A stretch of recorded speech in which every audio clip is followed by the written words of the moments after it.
अस्सलाम वालेकुम। Programme night addition में हम आपको खुशामदीद कहते हैं।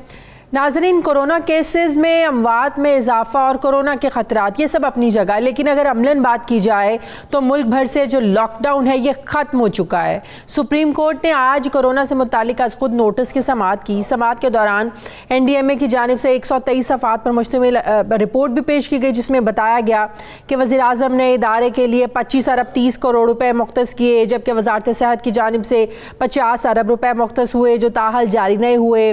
NDMA की रिपोर्ट में ये भी बताया गया कि इमदाद सिर्फ सामान की सूरत में वसूल की जाती है, नकद रकम वसूल नहीं होती है। रिपोर्ट में ये भी कहा गया है कि NDMA इमदाद का ऑडिट कराने के लिए ऑडिटर जनरल ऑफ पाकिस्तान से दरख्वास्त कर चुकी है। चीफ जस्टिस ने NDMA की जानिब से पेश की गई जो रिपोर्ट थी इस पर अदम इत्मीनान का इजहार किया और यह कहा कि कोरोना के हवाले से अरबों रुपए खर्च हो चुके हैं कि कहाँ जा रहे हैं, हिसाब रखा जाए। चीफ जस्टिस ने इस्तफसार किया कि एक मरीज़ पर लाखों रुपए खर्च करने का जवाज़ क्या है, क्या जवाज़ है। सुप्रीम कोर्ट ने हफ्ता और इतवार को कारोबार बंद रखने के फैसले को भी कलअदम करार दिया। समाअत में चीफ जस्टिस ने रिमार्क्स दिए कि ईद पर रश बढ़ जाता है, हफ्ते और इतवार को भी मार्केटें बंद ना कराई जाएँ। चीफ जस्टिस ने कहा कि क्या कोरोना ने ये बताया है कि वो हफ्ते और इतवार को नहीं आता, या हफ्ता और इतवार को सूरज मगरिब से निकलता है? हफ्ते और इतवार को मार्केटें बंद करने का आखिर जवाज़ है क्या? चीफ जस्टिस ने यह भी कहा कि अगर वफाक और पंजाब शॉपिंग मॉल्स खोलना चाहते हैं और सिंध में शॉपिंग मॉल्स बंद रखने की फिर कोई वजह नज़र नहीं आती है, सिंध शॉपिंग मॉल्स खोलने के लिए वफाकी हुकूमत से रुजू करे, इजाज़त के बाद सूबे शॉपिंग मॉल्स खोलने में रुकावट पैदा ना करें। जबकि चीफ जस्टिस ने आज ये भी कहा कि शॉपिंग मॉल्स में SOPs पर अमल दरामद के हवाले से मुतालिका जो हुकूमतें हैं ये ज़िम्मेदार होंगी। कोरोना आज खुद नोटिस केस की समाअत कल तक के लिए मुलतवी कर दी गई है। ताजिर बिरादरी के साथ साथ वफाकी हुकूमत ने भी कारोबार खोलने के हवाले से सुप्रीम कोर्ट के फैसले का खैर मकदम किया है। वज़ीर इत्तलात शिबली माफ़ कीजिएगा, वज़ीर इत्तलात शिबली फराज ने कहा है कि हमें कोरोना के साथ साथ भूख का भी मुकाबला करना है। मजदूर मज़ीद लॉकडाउन के मुतामिल नहीं हो सकते। कोरोना से मुतालिक वज़ीर-ए-आज़म की स्मार्ट लॉकडाउन की पॉलिसी ही सबसे बेहतर है। दूसरी तरफ सुप्रीम कोर्ट के हुक्म पर उन्होंने कहा कि अमल करने के पाबंद है, इसलिए अब सूबे भर में हफ्ते और इतवार को बाजार खोलने की पाबंदी को ख़त्म किया जा रहा है। स्मार्ट लॉकडाउन की पॉलिसी से सेहत के निज़ाम पर मज़ीद बोझ पड़ेगा। क्या हुकूमत के लिए बोझ काबिल बर्दाश्त होगा? क्या हुकूमत को दोबारा से लॉकडाउन की तरफ तो नहीं जाना पड़ेगा? इस पर मैं बात करूंगी। मुझे ज्वाइन किया है वफाकी वज़ीर बराए बहरी उमूर अली ज़ैदी साहब ने। अस्सलाम वालेकुम, बहुत बहुत शुक्रिया अली ज़ैदी साहब आपका। अली ज़ैदी साहब, आप बेहतर तौर पर बता सकते हैं क्योंकि आप कराची में रहते हैं। हम ये सब जानते हैं कि सिंध हुकूमत ने कोरोना के इक़दाम को लेकर, लॉकडाउन की पॉलिसीज़ को लेकर काफ़ी सख्त इक़दाम किए, सख्त फैसले किए, लेकिन अब पंजाब और इस्लामाबाद में जिस तरह लॉकडाउन में नरमी हो रही है, शॉपिंग मॉल्स खुल रहे हैं, सिंध तो अभी भी नहीं मुकम्मल लॉकडाउन की जो खोलने की हिमायत करता है, लेकिन आज चीफ जस्टिस साहब ने कह दिया कि मार्केटें हफ्ते और इतवार को जो है ना वो खुली रहे, तो हफ्ते और इतवार को भी बंद ना की जाएं। आप ये बताइएगा कि सिंध हुकूमत बावजूद इसके कि नहीं चाहती, लेकिन अब उन्होंने कहा है कि हम जो सुप्रीम कोर्ट है उसके फैसले के मुताबिक ज़ाहिर है वो मानने के पाबंद है फैसला। आप समझते हैं कि सूरत हाल अली ज़ैदी साहब काबू में रहेगी? दुकान दुकान जाकर SOPs पर अमल करवाना, और कौन SOPs पर अमल कर रहा है, कौन नहीं कर रहा, कोई नहीं करेगा, दोबारा से दुकानें बंद होंगी, तो किस तरीके से ये सब चीज़ें मैनेज होंगी? क्या हुकूमतों में इतनी सख्त है कि SOPs पर जा जाकर अमल करवाएं?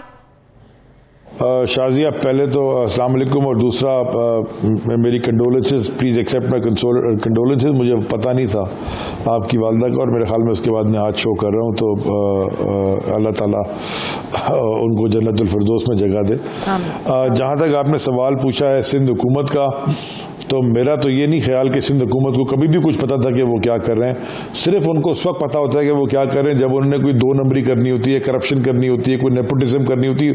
उनको ये काम बहुत बेहतरीन आता है, टू थम्स अप। हर उनके जितने मिनिस्टर हैं सारा कुछ आता है, लेकिन टू रन अ गवर्नमेंट, वो जो 12 साल में उन्होंने सिंध का हाल किया है, तो वो तो कोई भी चीज़, उनको तो ये भी नहीं पता कि डॉग वैक्सीन कहाँ से मिलती है, उनको ये भी नहीं पता कि जी HIV अपने हल्के में कैसे फैल रहा है, कैसे रोक लें, उनको ये भी नहीं पता कि 118 अरब रुपए 118 बिलियन रुपीस हेल्थ का बजट लास्ट ईयर कहाँ चला गया, उसमें का खर्चा, उनको ये भी नहीं पता तालीम के साथ क्या करना है, स्कूल बंद पड़े, उनको वैसे ज़्यादा चीज़ों का पता नहीं, गवर्नेंस के बारे में कुछ नहीं पता। हाँ, जहाँ तक चीफ जस्टिस की बात है, देखिए, हम पहले दिन से हम कह रहे हैं कि ये सूबों को हमने खुद मुख्तार छोड़ा हुआ है। चीफ मिनिस्टर्स रिस्पॉन्सिबल हैं कि वो फैसले करें।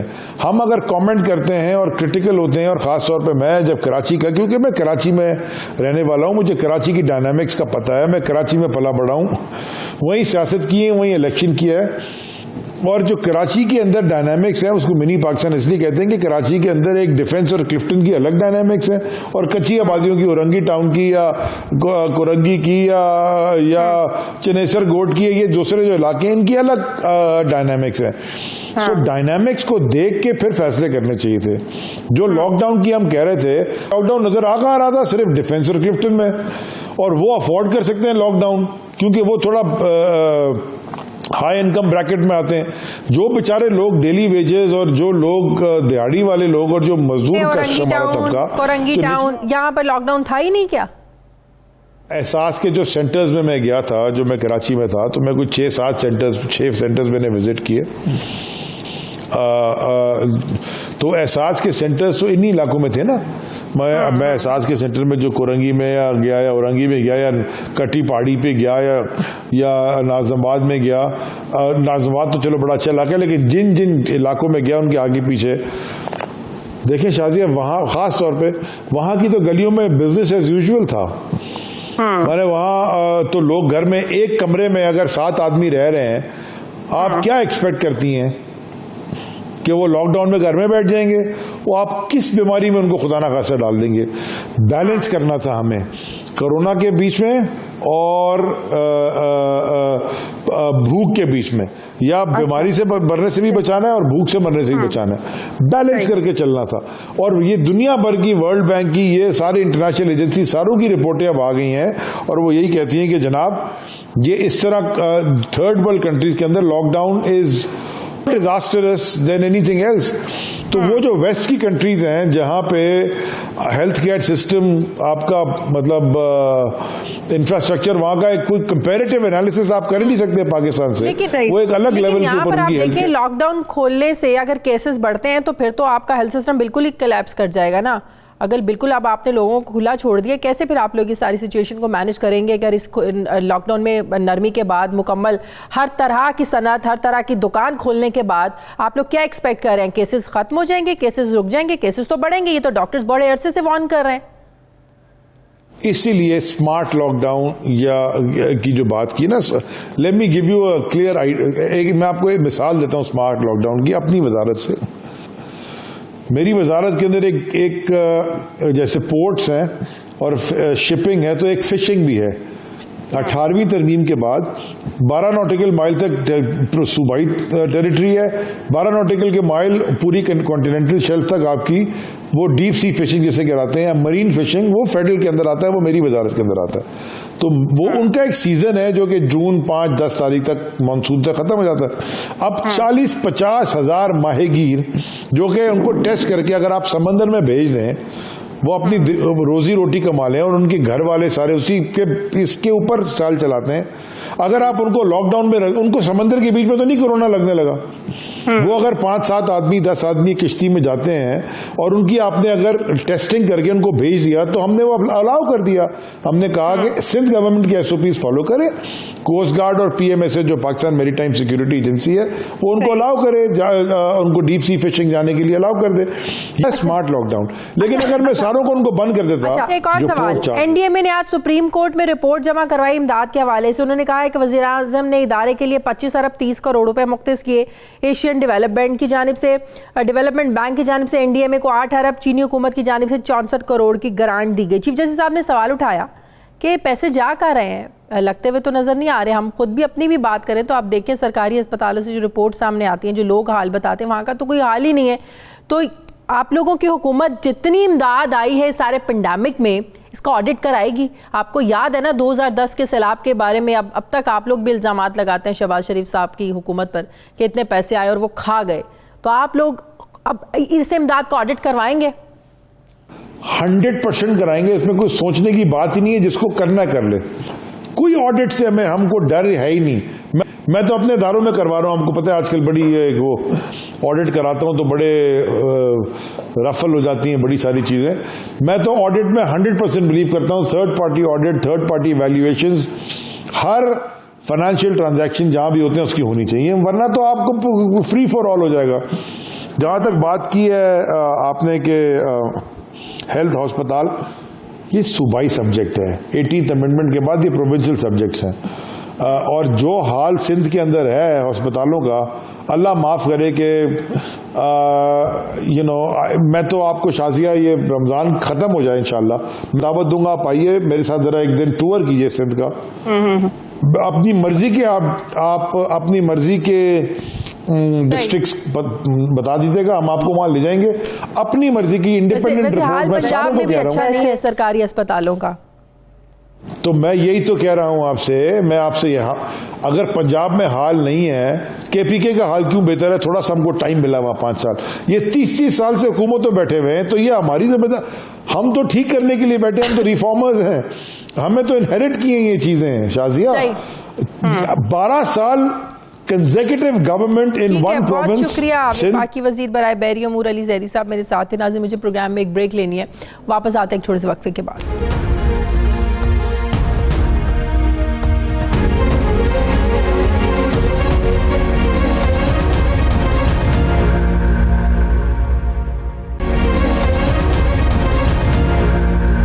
नाज़रीन, हुकूमत नैब का कानून बदलने की बातें कर रही है, तो दूसरी तरफ नून लीग ये मुतालबा कर रही है कि नैब को ख़त्म किया जाए, तरमीम नहीं इसको ख़त्म किया जाए। लेकिन इन सारे बयानात के दरमियान नैब अपना काम करता जा रहा है और रेफरेंसेस में हुकूमती अरकान के साथ साथ नून लीग की क़यादत भी आ रही है। कहा जा रहा है कि नैब ने साबिक वज़ीर आज़म नवाज शरीफ, उनके भाई शहबाज शरीफ और बेटी मरीम नवाज के खिलाफ Chaudhry sugar mills, money laundering और आमदन से ज़ायद असासों के बाद एक और रेफरेंस तैयार कर लिया है।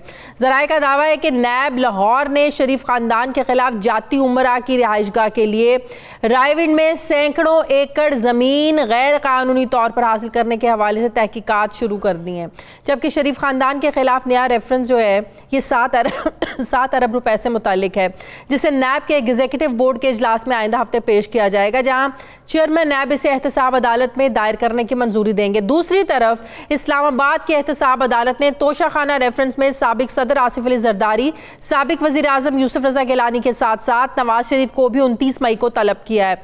रेफरेंस के मुताबिक इन तीनों साबिक हुक्मरानों पर गैर कानूनी तौर पर गाड़ियां अलॉट करने का इल्जाम है। क्या नए रेफरेंसेस नून लीग के लिए नई मुश्किलात पैदा करेंगे? सवाल यह है कि नैब रेफरेंस पे रेफरेंस तो बनाता जाता है, क्या वो इन्हें साबित भी कर पाएगा? हाई प्रोफाइल केसेस में नैब की रिकवरी का तनासुब बेहतर क्यों नहीं है? इन सब पर मैं बात करूंगी। मुझे ज्वाइन करें मुस्लिम लीग नून के सीनियर रहनुमा राना सनाउल्लाह साहब, और उसके बाद मुझे ज्वाइन करेंगे साबिक प्रोसिक्यूटर नैब माहिर कानून राजा आमिर अब्बास साहब। अस्सलाम वालेकुम, बहुत बहुत शुक्रिया राना साहब आपने ज्वाइन किया। राना साहब, शरीफ ख़ानदान के ख़िलाफ़ एक और रेफरेंस जो है वो नैब ने तैयार किया है। जाती उमरा की रिहाइशगाह के लिए रायविंड में रेफरेंस के मुताबिक सैकड़ों एकड़ ज़मीन गैर कानूनी तौर पर हासिल करने के हवाले से नैब ने इन्वेस्टिगेट इस पर करना शुरू कर दिया है। नैब कहता है 7 अरब का नया रेफरेंस है। आम बात यह है कि इसमें नैब के पास प्रोसिक्यूशन के 10 गवाह भी हैं, 4 वादा माफ गवाह भी हैं शरीफ ख़ानदान के ख़िलाफ़, उन्होंने जो शामिल किए हैं इस सारी इन्वेस्टिगेशन में। आप क्या समझते हैं कितना चैलेंजिंग है ये शरीफ ख़ानदान के लिए नया रेफरेंस? शहजाद अकबर साहब जो हैं वो अपनी जो है वो कारकर्दगी को छुपाने के लिए वो वादे जो पीटीआई की लीडरशिप ने कौम के साथ किए थे उनसे ध्यान हटाने के लिए जो है वो इस किस्म का ड्रामा जो है ये, यानी 15वीं प्रेस कॉन्फ्रेंस थी उनकी जो उन्होंने कल की है। पौने 2 साल में वो 15 दफ़ा ये ड्रामा जो है जो कर चुके हैं, और इसमें वो जो भी कहते हैं वो यानी कहना उनका कुछ होता है और बाद में हकीकत जो है वो जाके अदालतों में कुछ और ही जो है वो निकलती है। पहले जो रेफरेंस दायर किए उनकी कोई हकीकत सामने नहीं आई, और ये जो रेफरेंस अब दायर वो करने की उन्होंने बात की है जाती उमरा की जो है उनकी अराज़ी के मुतल्लक, और दूसरा जो उन्होंने कहा है कि वो पार्टी फंड के मुतल्लक, तो ये समझता हूँ कि अगर अदालत ने जो है वो सही तौर पे इस चीज़ का जो है वो जायज़ा लिया तो ये तो इस काबिल भी नहीं है कि इनको एंटरटेन किया जा सके या इनकी समाअत की जा सके। लेकिन एक एहतसाब के नाम पे ड्रामा है। एहतसाब जो है, नैब जो है, राणा साहब, इनके हाथ। आप लोग कहते हैं कि हुकूमत जो है वो अपोजिशन को सियासी इंतकाम का निशाना बना रही है, नैब को एक टूल के तौर पर इस्तेमाल किया जाता है। अगर टूल इसको अपोजिशन कहती है कि हमारे खिलाफ इस्तेमाल किया जा रहा है, लेकिन इत्तेहादियों पर भी जो है ना वो केसेस बन रहे हैं। काफ लीग आपको पता है वो अदालत में चले गए हैं। काफ लीग कहती है भाई 20-20 साल पुराने केस हैं, आप ये कैसे खोल रहे हैं, क्यों खोल रहे हैं आप लोग ये केस, आप लोगों का भी यही मौक़िफ़ है।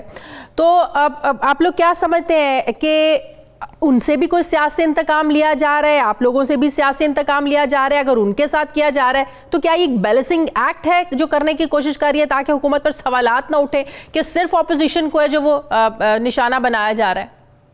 देखें, बात ये है कि पाकिस्तान में जो 2-3 चीज़ें बहुत अच्छी हुई हैं, उसमें एक तो ये है कि अदलिया जो है वो किसी हद तक, मैं किसी हद तक का जो लफ्ज़ है वो मैं बिल्कुल इस्तेमाल करूँगा कि वो इंडिपेंडेंट है। जजेस को हरासा तो किया जाता है और उसकी मिसालें आपके सामने मौजूद हैं, लेकिन बहरहाल जुर्रतमंद जजेस मौजूद हैं जो मेरिट के ऊपर फैसला करने की भरपूर जो है वो कोशिश करते हैं। दूसरा ये है कि मीडिया जो है, मीडिया एक आज़ादी का वो लेवल हासिल कर चुका है कि तमाम तर एडवर्स यानी एक्टिविटीज़ के, हथकंडों के जो है वो मीडिया जो है वो उस हद तक जो है वो काबू नहीं आ रहा है इनके। इसलिए मीडिया में जब लान तान होती है, जिस तरह से अब जो इन्होंने प्रेस कॉन्फ्रेंस की है परसों, तो उसके ऊपर जो इनकी दुर्गट बन रही है और सोशल मीडिया पे, तो उसे फिर इनको जो है उसको बैलेंस करना पड़ता है। और उसके लिए इन्होंने पहले 2 बंदे ढूंढे थे, अपना अलीम खान और सब्तैन खान, उनको इन्होंने इस्तेमाल किया। उनके चक्कर में जो है वो हमारे इन्होंने को 10-15 बंदे जो है वो पकड़े। अब ये और लोगों को पकड़ना चाहते हैं तो उसके लिए बड़ा ज़रूरी है, वरना नहीं तो लान तान बहुत होगी और पब्लिक रिएक्शन होगा। तो उसके लिए पहले तो उन्होंने फ़ैसला किया था जहांगीर तरीन का कि तगड़ा बंदा जो है वो बड़ा बंदा पकड़ते हैं अपना, और उसके बाद जो है वो फिर इनके बंदे पकड़ेंगे तो फिर बिल्कुल हर चीज़ जो है वो बैलेंस हो जाएगी। लेकिन वो जहांगीर तरीन साहब का मामला जो है वो थोड़ा सा जो है वो ख़तरनाक हो गया। अब उससे पीछे हट के इन्होंने फिर कोशिश की थी अपना चौधरी परवेज़ इलाही की। अब चौधरी परवेज़ इलाही भी जो है वो इनसे बच निकला है, वो अदालत में चला गया है। अब ये कोई गुलाम सरवर खान जैसा कोई बंदा ढूंढेंगे इधर उधर से और उसको ये पकड़ेंगे, लाजमी पकड़ेंगे, और उसके बाद जो है वो अपोजिशन के उधर से एक पकड़ेंगे, अपोजिशन के जो है वो 4-5 पकड़ेंगे। तो ये इनका एक आम बात ये काफ लीग वाले कहते हैं भाई हमारे पास तो स्टैंडिंग ऑफर है, तो लेकिन हमने भी देखा कि ख्वाजा बरादरान की मुलाकात हुई चौधरी परवेज़ इलाही साहब से, शुजात साहब से। अंदर खाते कि वाकई कोई प्लान बनने के मुस्तकबिल में कोई इत्तेहाद हो सकता है, काफ लीग और नून लीग को इकट्ठे हो सकते हैं। और अंदर खाते ये भी कहा जा रहा है कि हुकूमत को इस बात से ख़तरा भी है कि काफ लीग अगर आप लोगों के साथ मिल गई तो पंजाब में बुरा हाल हो जाएगा उनका। देखें, मैं बतौर in capacity of Rana Sanaullah MNA नहीं, मैं बीइंग प्रेसिडेंट पंजाब PMLN ये बात कह रहा हूँ कि हम किसी किस्म की इस किस्म की साजिश में शरीक नहीं हैं। हम कोई जो है वो ना क्यू लीग से, ना क्यू लीग ने हमारे साथ कोई बात की है, ना हमने उनके साथ बात की है, ना किसी और के साथ बात की है। हम बिल्कुल इस किस्म की किसी जो है वो साजिश में या इस किस्म की किसी गुफ्तगू में जो है वो इन्वॉल्व नहीं है। और जब तक ये कोरोना की सूरत हाल है, बिल्कुल ये हमारी लीडरशिप की और हमारे कायद की ये इंस्ट्रक्शन है कि आप इसके ऊपर तवज्जो दें और इसके लिए जो आप कर सकते हैं, हम गवर्नमेंट में तो नहीं हैं, लेकिन जो कर सकते हैं वो करें। और इस किस्म का कोई मामला जो है वो हम करने नहीं जा रहे। ये इनको खामखा धड़का लगा हुआ है और उसके लिए ये इन्होंने प्रोग्राम बनाते रहते हैं कि जी अब फ़लाँ को पकड़ लें, अब फ़लाँ को पकड़ लें, अब फ़लाँ को पकड़ लें। अब मियाँ शहबाज शरीफ साहब के ख़िलाफ़ जो इन्होंने ये प्रेस कॉन्फ्रेंस की है, आप मुझे ये बताएं कि कोई जुर्म बनता है इतनी यानी बददियानती पे और खामखाई लोगों को ये कागज़ देखें जी, ये अकाउंट देखें जी, ये मसरूर अनवर है जी, ये अब्दुल अली है, ये मोहम्मद दीन है। साहब आप भी तो ज़रा ये बताएं ना, ये हकीकत में मबनी लगता है कि कहते हैं शहबाज शरीफ साहब 10 भैंसें पाली हुई हैं, उन्हीं से मेरा गुजारा होता है, दूध का कारोबार है, ज़ाती जेब खर्च मेरा इसी से होता है। वैसे अक्ल ये बात मानने को तैयार नहीं है कि इतना लेविश आपका लाइफस्टाइल हो और 10 भैंसों से आपका गुजारा हो रहा हो। ये बात वैसे मानने को दिल नहीं करता।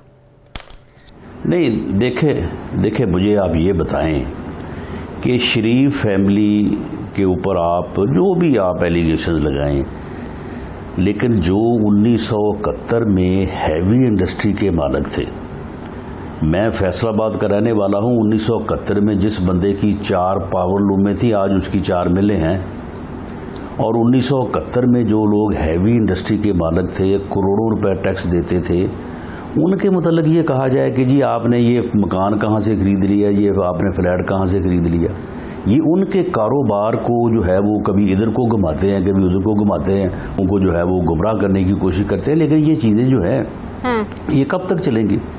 1.5 साल इन्होंने कामयाबी के साथ जो है वो ये प्रोपेगेंडा कर लिया है। आपको पता है दिसंबर 2019 की में जो आया, इसकी मियाद खत्म हो गई है। अब जो नैब के जो पुराने वाले इख्तियारात है वो दोबारा से ज़ाहिर है बहाल हो गए। आप लोग भी नैब से ज़ाहिर है खुश नहीं है, मुतमईन हुकूमत भी नहीं है, तो क्यों आप लोग मिलकर कोई कानून बना नहीं लेते, इसमें तरमीम कर नहीं लेते? आप लोग कहते हैं भी तरमीम नहीं होनी चाहिए, नैब को ही आप ख़त्म कर दें। तो मिल बैठकर आप ऑपोजिशन हुकूमत मिल बैठकर इसमें जो आप लोगों को लगता है कि चेंजिंग होनी चाहिए तो मिलकर मामला हल हो भी सकता है। नहीं, देखे बात ये है कि नैब के मुतल्लक PMLN का मौक़िफ़ नहीं है, नैब के मतलब कि इसको ख़त्म कर दें, ये मौक़िफ़ है हमारे senior vice president Shahad Khan Abbasi साहब का। उसकी वजह ये है कि वो उनको जो है वो भुगत के आए हैं कोई 60-70 दिन, तो उसको पता है कि वो नैब वाले क्या कर रहे हैं और क्या उनके मामलात है। देखिए, मामला ये है कि नैब को पॉलिटिकल इंजीनियरिंग के लिए इस्तेमाल किया जा रहा है, इसलिए हम कहते हैं या हमारे लोग कहते हैं कि इनको बंद कर दिया जाए। कि हम ये नहीं कहते कि एहतसाब बंद कर दिया जाए, हम ये भी नहीं कहते कि इसका अदारा जो है वो बंद कर दिया जाए। ठीक है, बहुत शुक्रिया। मुस्लिम लीग नून के सीनियर रहनुमा राना सनाउल्लाह साहब मेरे साथ थे।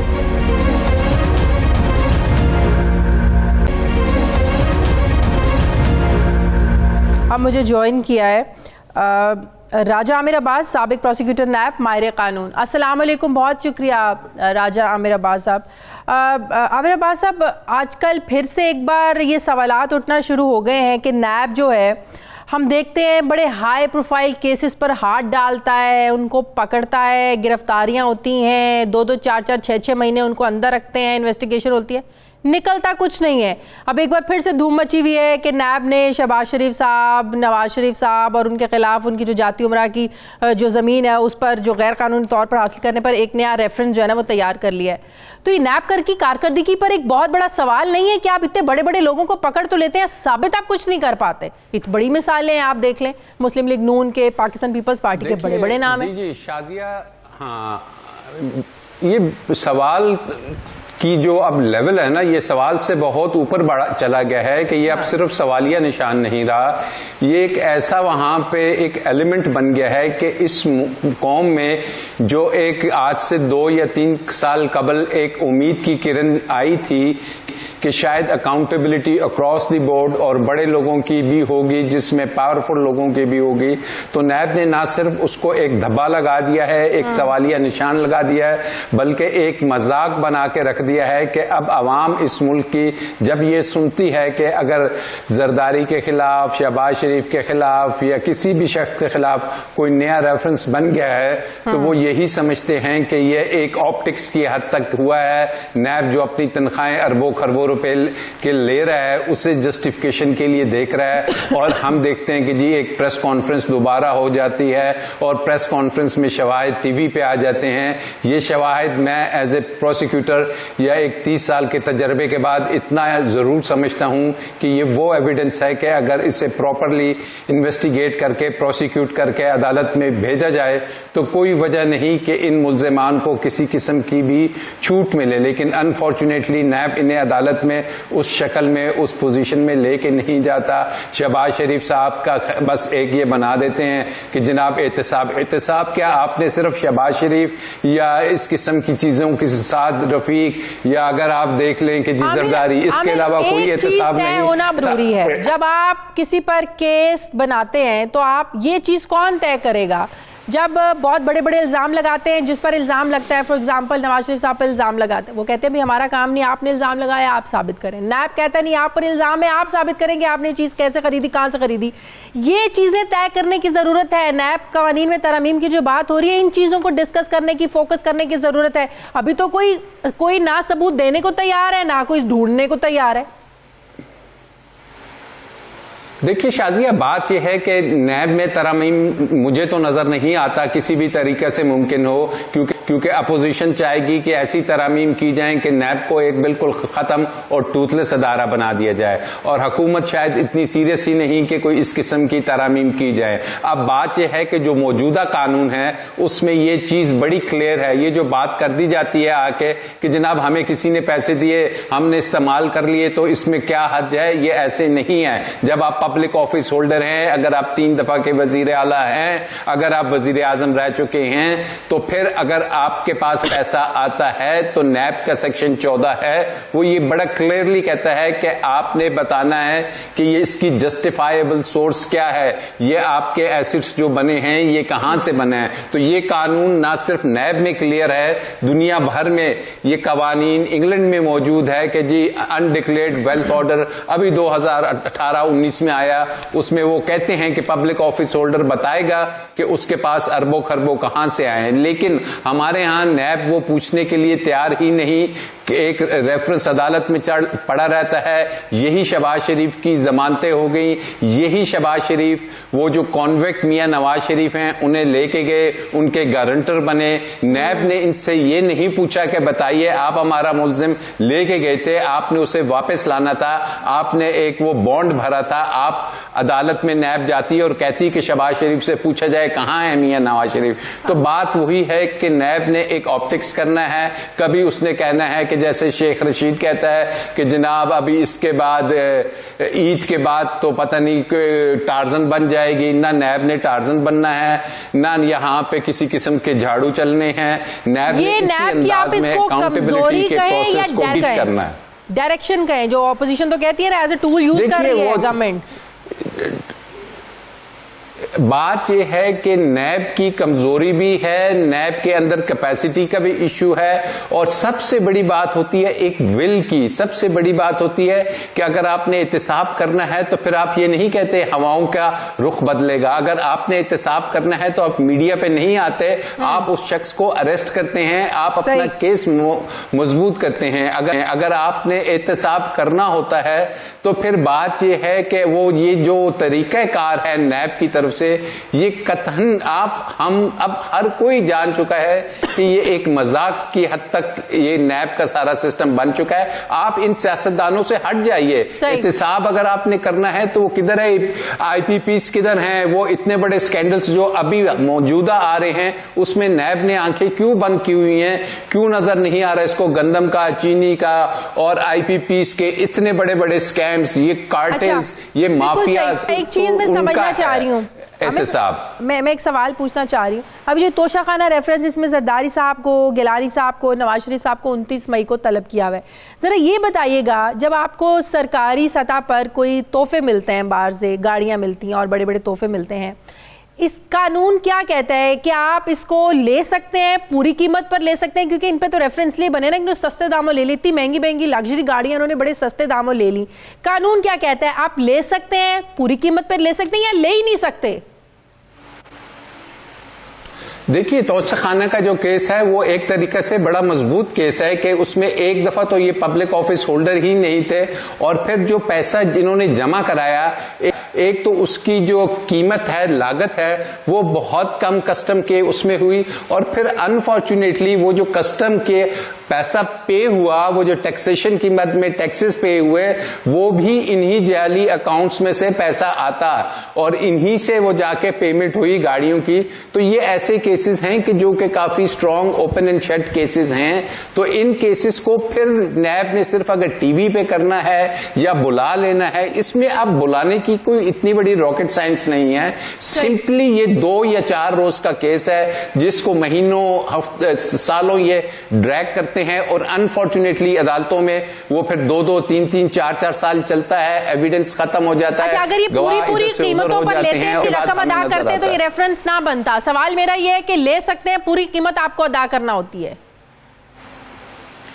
देखिए, पूरी कीमत आप अदा कीजिए, भले से ले लीजिए, लेकिन जेब से अदा कीजिए। अच्छा। और जब आप पब्लिक ऑफिस होल्डर हैं तो आप बताएंगे कि ये जो रकम मैं दे रहा हूं, ये मैंने फलानी जगह से कमाई है, मेरे फलानी किराए में आई है, मेरी जमीन की पैदावार से आई है। ये नहीं कि वो भी ओमनी के अगर अकाउंट से आ रही है तो फिर उसका ये जवाब नहीं बनेगा और देखा जाएगा कि क्योंकि रकमें वहीं से उन्हीं जाली अकाउंट, फेक अकाउंट से आके ये पेमेंट्स भी हो रही हैं। तो ये चीजें अब छोटे केसेस हैं, यहां पे अरबों खरबों के केसेस में जो पापड़ वाला, वो दूसरा पकौड़े वाला, ये सब कुछ खत्म होता हुआ हमें नजर आ रहा है। तो ऐसी सूरत हाल में ये टीटियां आप देखेंगे, रोज इतनी टीटीज दिखाते हैं, इतना पैसा लैंड हो रहा है। वो मरियम बीबी के जो शेयर आए थे किसी 3 फॉरेनर्स के अरबों रुपए के, वो 1 हफ्ता वो चला, उसके बाद खामोशी हो गई। तो इस किस्म के एहतसाबी अमल से हुकूमत को शदीद नुकसान पहुंच रहा है। बहुत शुक्रिया साबिक प्रोसिक्यूटर नैब माहिर कानून राजा आमिर अब्बास साहब मेरे साथ थे। मुझे प्रोग्राम में एक ब्रेक लेनी है, वापस आते हैं एक छोटे से वक्फे के बाद।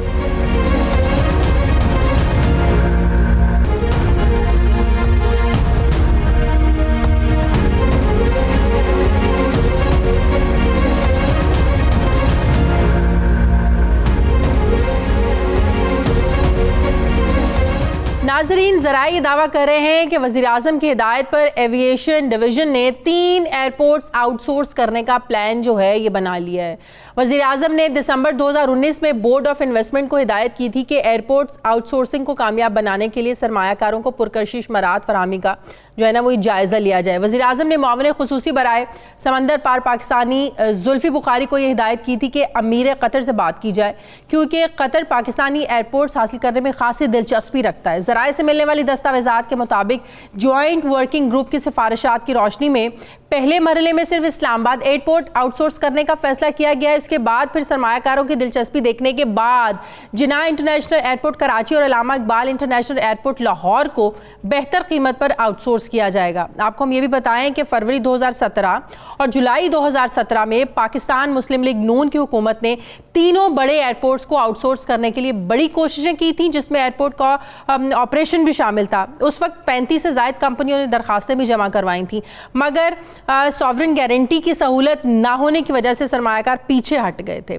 जबकि अब तहरीक इंसाफ की हुकूमत ने माहिरीन के तहफ़्फ़ुज़ात और लाहौर हाई कोर्ट के फैसले के बायस एयरपोर्ट्स का ऑपरेशन आउटसोर्स करने का जो फैसला ये तर्क कर दिया और एविएशन डिवीज़न की सिफारिशात की रोशनी में इस्लामाबाद एयरपोर्ट का टर्मिनल और अराजी आउटसोर्स करने की तैयारी जो है ये मुकम्मल कर ली गई है। एविएशन डिवीज़न ने विफाकी काबीना को 4 ऑपरेशन जो है ऑप्शन जो है ना वो फराहम किए हैं।